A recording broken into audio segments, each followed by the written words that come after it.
What if I told you that in complete darkness, under a frozen lake, with no oxygen, no light, no way out, a human being survived, not for minutes, not for hours, but for 72 hours? Now stop and think about that for a second, because according to everything we know, that shouldn't be possible.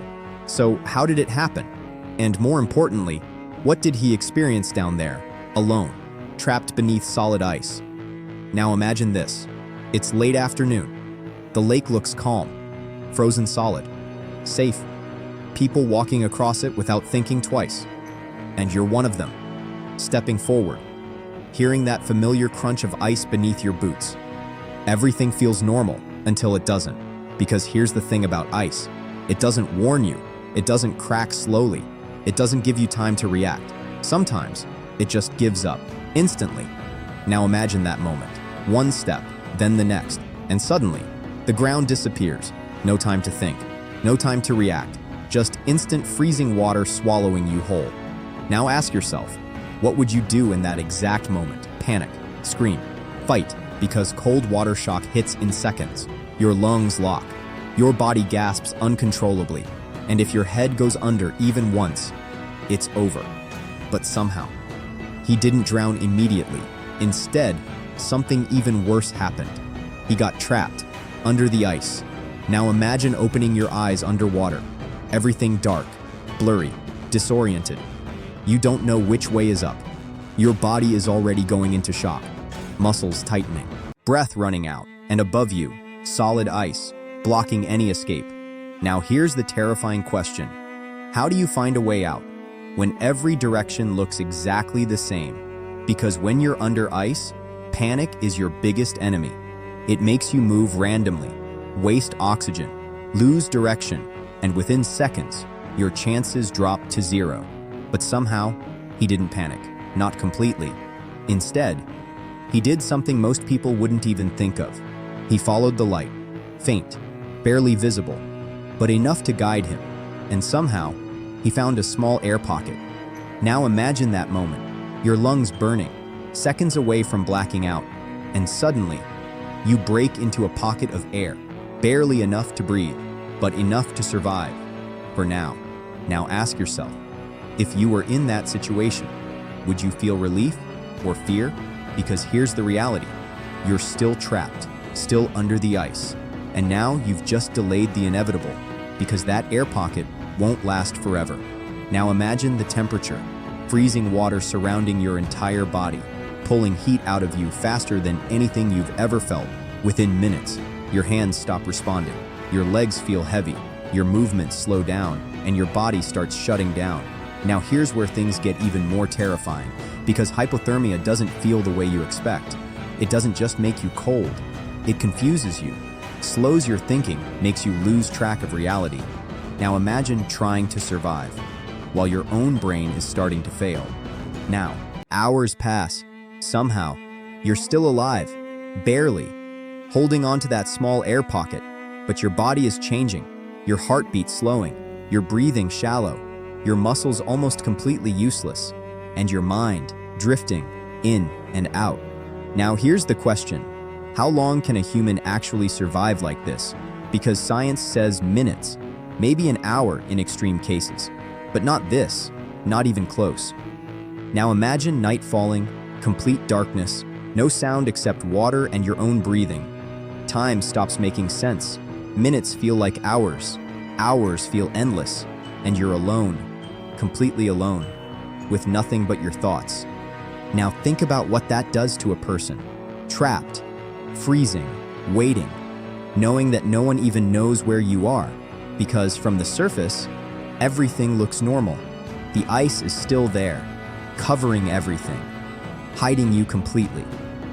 Now imagine what happens next, when your body reaches its limits, when your mind starts creating things, hallucinations, voices, memories, mixing reality with imagination.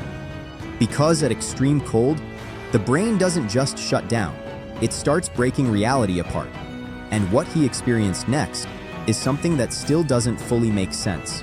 Now imagine this. You've been trapped under the ice for hours, maybe longer, and at some point, Your mind stops trying to measure time, because time doesn't exist down here. There's no sunlight, no sound of the outside world, nothing to tell you if it's been minutes or if it's been an entire night. And that's when something strange begins to happen. Because when the human brain loses all sense of time, it doesn't stay stable. It starts creating its own reality.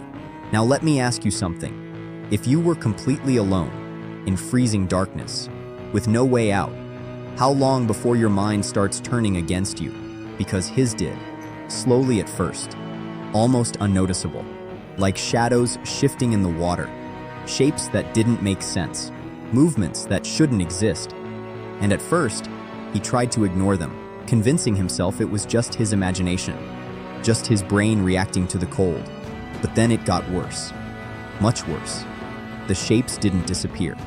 They stayed, lingering, moving just enough to make him question everything. And then came the voices, faint at first, almost like echoes, but then clearer, closer, calling his name. Now stop for a second and think about that. How is it even possible to hear voices, underwater, trapped beneath solid ice, with no one around? Because scientifically, it shouldn't be. But extreme hypothermia does something terrifying to the brain. It blurs the line between reality and hallucination, making everything feel real, completely real. Now imagine trying to survive in that state, where you can't trust what you see, what you hear, or even what you think. Now hours pass, or at least, it feels like hours, because time has completely broken down. Your body is barely functioning. Your hands are no longer responding. Your fingers feel like they're not even there anymore. Your legs, completely useless, and your breathing, slower now, weaker, like your body is slowly giving up. But your mind, it's still there, trapped inside, aware of everything, and that awareness becomes its own kind of torture because you know what's happening. You understand it, but you can't stop it. Now here's where things become even more terrifying, because at a certain point, hypothermia doesn't just make you cold. It starts tricking you, making you feel warm. Yes, warm. Now imagine that moment. After hours in freezing water, your body suddenly feels like it's heating up, like the cold is disappearing, like everything is becoming comfortable again. And that's when many people make a fatal mistake, because that warmth isn't real. It's your body shutting down, your brain losing its ability to interpret temperature correctly. Now ask yourself, if you felt that warmth, would you realize what it means? Or would you accept it, believing you're finally safe? Because that illusion has killed many people. But somehow, he didn't give in, not completely. Instead, his body did something almost impossible. It adapted. His metabolism slowed down to an extreme level. His oxygen usage dropped. His heart rate decreased to a point where it was barely detectable. And this is where the impossible starts becoming real. Because in extreme cold, the human body can enter a state that almost pauses death, delaying it, stretching those final moments far beyond what should be possible. Now imagine drifting in and out of consciousness, waking up for a few seconds, then fading again, over and over, not knowing if you're still alive or already gone. Now think about the psychological side of that, the confusion, the fear, the constant uncertainty. Because every time you wake up, you expect it to be the end, but it isn't. You're still there, still trapped, still waiting. Now ask yourself, what keeps someone going in that situation when every instinct is telling you it's over? Because at this point, survival isn't just physical, it's mental. It's the decision, over and over again, to not let go, even when everything inside you is shutting down. Now imagine what's happening above the ice. People walking, maybe even standing right above him, completely unaware, because from the surface, everything looks normal. The ice is solid, unbroken, hiding everything underneath. Now think about that. You could be just feet away from someone, and they would never know you're there, never hear you, never see you. And that realization, that complete isolation, is enough to break most people. But somehow, he held on. Now time continues to pass, or at least something like time. Because at this stage, the brain can't process it properly anymore. And then something changes, not in his body, but in the world above. Rescue teams arrive, searching the area, looking for any sign of what happened, but they're not expecting to find anyone alive, because by every known rule, survival at this point is impossible. Now imagine being down there, barely conscious, while somewhere above you, people are searching, completely unaware that you're still alive. Now here's the question: how do they find you when there's no signal, no movement, nothing to guide them? Because what happened next was pure chance, or maybe something else, something harder to explain, because somehow they noticed something unusual, a slight disturbance in the ice, almost invisible, something most people would overlook, but it was enough to make them investigate. Now imagine that moment, after nearly 72 hours trapped in freezing darkness, your body almost completely shut down, and suddenly you hear something, faint, distant, but real, not a hallucination, not your mind playing tricks, actual sound. Now ask yourself, would you even believe it? Or would you think it's just another illusion?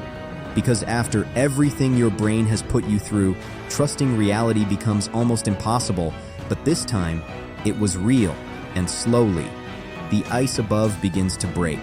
Light, for the first time in what feels like forever, breaking through the darkness.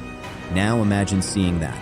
After hours of nothing but black, your eyes struggling to process it, your mind trying to understand if this is real or just another hallucination. And then, hands reaching down, pulling you out, your body not responding, your muscles completely useless, your heartbeat barely there, and yet, somehow, still alive. Now here's the part that shocked everyone, because when they pulled him out, his body temperature was dangerously low, far below what should be survivable, his heart rate almost non-existent, and by all medical standards, he should have been gone, but he wasn't. Now think about that. 72 hours, under ice, in freezing water, with almost no oxygen, and still alive. Now ask yourself, how is that possible? Because under normal conditions, the brain can't survive without oxygen for more than a few minutes, but extreme cold changes everything. It slows the body down, reduces oxygen demand, preserves vital functions just enough to delay death. Now imagine waking up later, in a hospital, lights above you, people around you, voices, reality slowly coming back, and then remembering everything, the darkness, the silence, the voices, the shapes in the water, the feeling of not knowing if you were alive or not. And even after surviving, those memories don't go away, because what he experienced down there wasn't just physical survival. It was something deeper, something psychological, something that still doesn't fully make sense. And to this day, experts still debate how he survived, how his brain stayed active, how his body adapted. But here's the real question. If you were in that situation, would your body survive, or would your mind give up first? Because sometimes, survival isn't about strength. It's about what happens inside your head, when everything else is gone, and you're left alone, in the dark, with nothing but your thoughts and the silence.